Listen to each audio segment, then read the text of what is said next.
Michael, you have a list of things to talk about that I can't be bothered to open. What's next? Action RPG update. That's Action one RPG update. we still get questions about this. I want this section of the live stream, so Adam, when you're editing, so we can reference this and just point at it if anybody's got any, recent questions. We'll probably have another one in a bit. Just give you a clip. Yeah, and pointing at things. Put some metal music over it or something. To pointing. What? Sorry. Good evening, Muntz. How are you Hi, doing?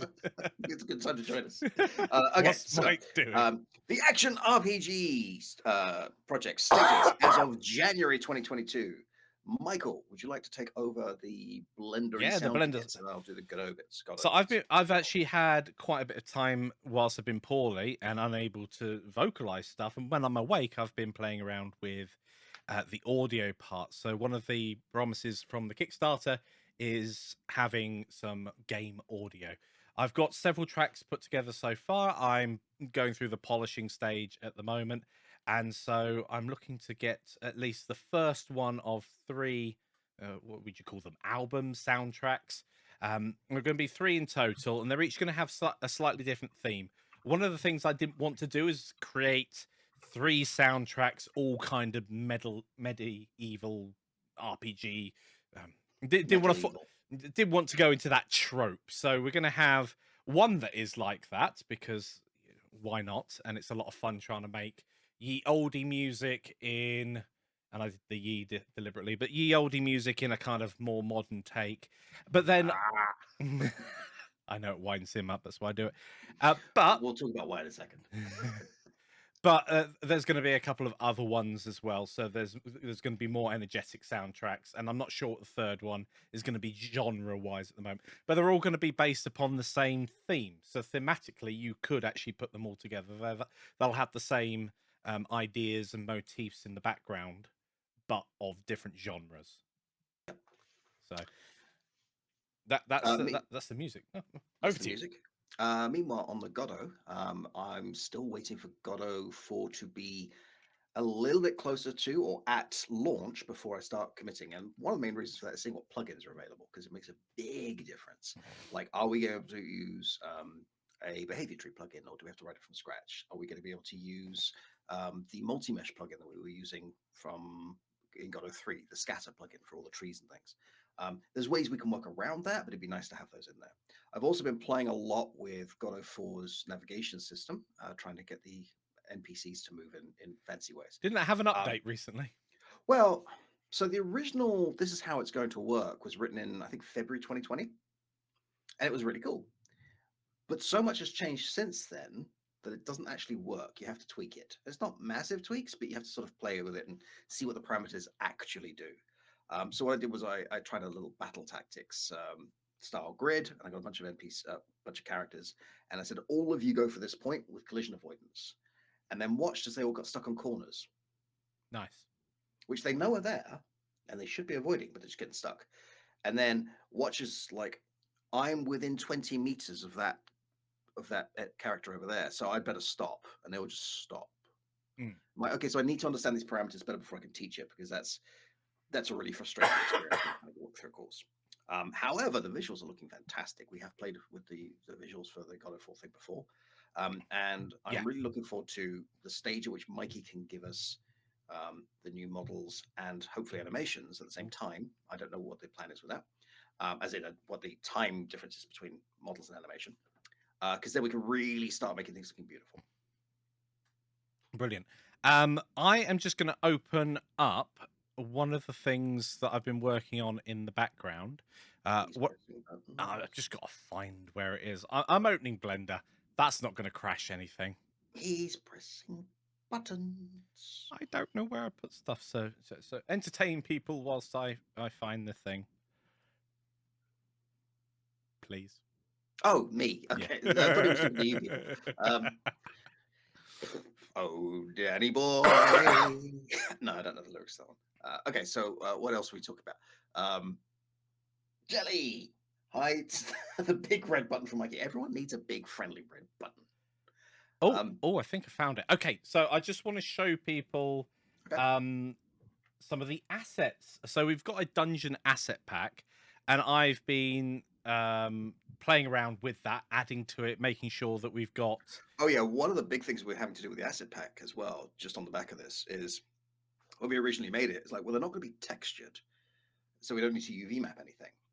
And then you bring them into Godot, they don't work because the new lighting system requires a UV map. So And, never and mind. and so rather than just doing a smart UV project, I am actually unwrapping things semi properly, so that if people want to add like a texture to them, it should work.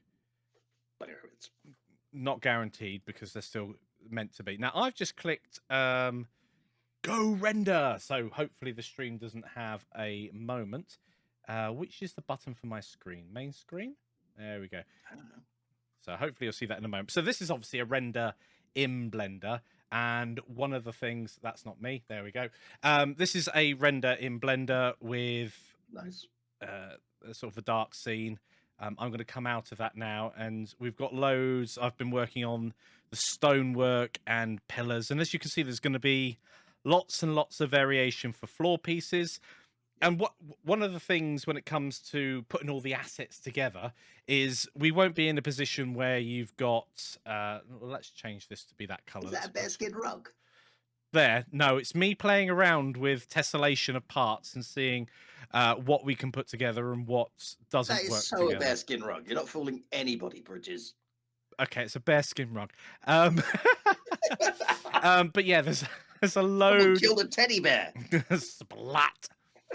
A load of different parts. You can see some wooden posts in the background. Now, this is actually going to be part of the assets course itself, where we actually start putting things together. And this is one of the main focuses on of the course itself, is to make all the components you need to build the bigger set pieces. You wouldn't give necessarily all of these small pieces to the person in the game engine. They might be available so they can add a few bits to the I world. mean, unless you're doing a level editor, but that's not within the scope of the project. So No, we won't be doing that. exactly. So, this is all about just making the base parts, which then you can. And I grabbed one of these doors. Let's go back to this view. I pop them in a little scene like this, and whilst this isn't like Godot 4 rendering engine. This is obviously Blender, but because it does real world lighting, you can see that if we add a normal map to the very top and a roughness map, we can get sort of these reflections. And I'm really wanting to try this out in Godot as well, to see if we can actually get that. Maybe not this fidelity as such, but this kind of effect where you can have rooms lit really dimly as well. Perhaps. Oh yeah, no, I think they look really well. It actually looks very similar to the new Godot Yeah. 4 rendering style. The one thing I might do is turn down the reflection of the floor, but that's more a sort of gameplay choice rather than. I did that to show off, and I posted it on a Right. couple of groups, and they're like, "I really like the floor," and I'm like, "I didn't do anything to the floor. I literally put some squares down and a." I mean, my only problem with the floor is it looks like Ari's going to spend the entire time shouting at skeletons for trying to look up her skirt. It doesn't look practical, but it looks very pretty. Very true. I'm just going to shut that down so it's not taking Hello, up Bagosh. resources. So yeah, weird off-topic one. One of the AI thingies that can be used for asset idea generator. Yeah, go to GPT and type in some ideas for modular dungeon parts, and it'll give you a thesis on unicorns. I don't think AI is going to exist in our courses for a while as of yet. I mean, there's behavior tree stuff for the NPCs, but that's pretty low level. No, my issue with the whole image generation, and I love the idea of the tool. So don't get me wrong with what the tool can possibly be, but the way that it's actually stealing other people's art and then generating art from it, that's the legality that I don't like. And why a lot of people have. They didn't get permissions and all and they scraped a load of sites, etc. So yeah, I like the AI tool that I forget its name at the moment. Perhaps someone can find it. Oh, Spectre's just mentioned. There's a texture tool. There are two texture tools. One will create a texture as you type rotten wooden floor, and it will generate a tiled texture for a rotten wooden floor, which is really, really useful. I mean, as Bakosh says, for a starting point, it's a great idea. Like Yeah, here's a reference image to yeah. use as a start, not as final image. There's also another AI tool where you can like you build like a blockwork sort of blocks of a town or a city, and then you say this is a medieval town, and it will texture it accordingly. And the more detail you've got in there, the more it can infer and actually generate textures Interesting. for it. No, yeah, own training data. I think you need the dust to settle on what is legally going to be I mean, right it's with very commercial nitpicky. stuff. That's the other thing, of course. If we're going to do something, it's either got to be in the fair use domain or it's got to be something else because we're going to be I mean, a we corporate entity doing something the with it. procedural generation for the weapon stuff you did is pretty cool. Not quite AI, but the No, procedural generation is sort of in the same kind of ballpark. well, It's just well, very a great simple. example there is you could buy 6 different weapon packs, deconstruct them, and put them in their own collections, and Mm, generate a load of weapons from those existing weapon packs. So there's value to be had, not just because you're creating the assets, but because you can put them together in a different order. And that's one of the things that why I didn't spend much, if any, time in the course modeling pieces because that wasn't the focus of the course. The focus was actually the putting it together and being able to generate a random selection of weapons and export them in only a couple of clicks, which is super, super useful. yeah. Um, and as you're saying that, there's a bunch of cool things I could see for like, not for this project, but for a project like this with expansions and so on. Not necessarily paid DLC, depending on how you want to do it, where the player can unlock a bunch of possible weapon parts that will show up, or a bunch of possible clothing parts that will show up as part of the generation system.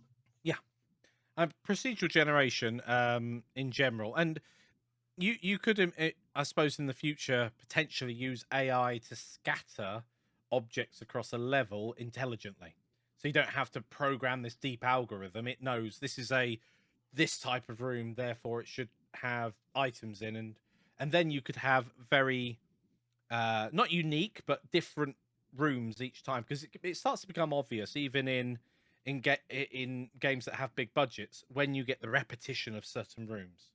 Mm. I know that the way that we're doing our dungeons, there will be similarity between all the rooms because you have to have fixed positions for certain things. It reminds me. Okay, I'm going a little off script here. This is something we're going to talk Uh, about later. But when we were playing Gotham Knights has now added this 1 to 4 player system where you go into a dungeon and you can go deeper and deeper and deeper in levels. And each level is slightly more challenging. And once you've unlocked one level, you can always come back to it. You can't get to level 10 until you finish level 9, all the way yeah, back. yeah, yeah, And the first few times you play it, it's like, oh, these new traps, these new hidden bits, and all the rest of it. And then you realize these are, in fact, they're not even procedurally generated, they're just modular. So once you've seen that module is the same every time. yeah. So you go into this bit, and it's like, oh, it's the little bit where you have to shoot the fuse box, shoot the fuse box, shoot the fuse box. All the fire goes out. Get those 2 crates. Don't forget, on your way out, come around the corner. There's another crate under there. You know, Yes. And it in gets very repetitive very quickly. in some ways that sort of thing, yes, it gets repetitive, but also it gives the player an anchor, especially if they think they're in a new space. Having some familiarity is often a good thing as well. Yes, it was stable diffusion based, by the way, the Yeah. add-on. I've got it on my list of videos to create. I've just been poorly, so I've not been able to touch it, unfortunately. Uh, I don't know what live stream plugin you've got, Spectre, but it sounds amazing. So yeah, it's the repetition. I'd like pattern, right? I can't listen to jazz without getting very uncomfortable. Uh, Um, boop, but boop, boop, boop, boop, you boop, boop, also boop, want boop. to feel like every level isn't the same level.